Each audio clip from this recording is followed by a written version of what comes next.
David Pérez. Laurence Roland, bonjour. Bonjour.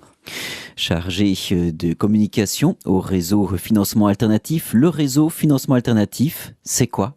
Le réseau Financement Alternatif existe depuis plus de 20 ans maintenant. C'est une ASBL dont le but est de promouvoir la finance éthique et solidaire. C'est un grand mot.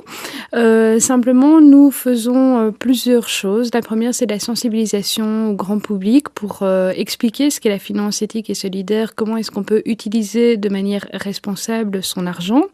C'est une première chose. On fait de la recherche aussi. On essaye de négocier avec les banques traditionnelles et autres des produits financiers qui soient éthiques et solidaires.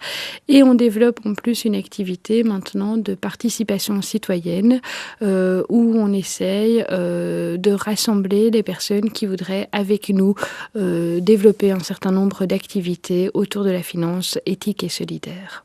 Éthique et solidaire, ça veut dire qu'il y a une différence ? Il y a une différence, effectivement. Ce qui est solidaire est forcément éthique. Le contraire n'est pas toujours vrai.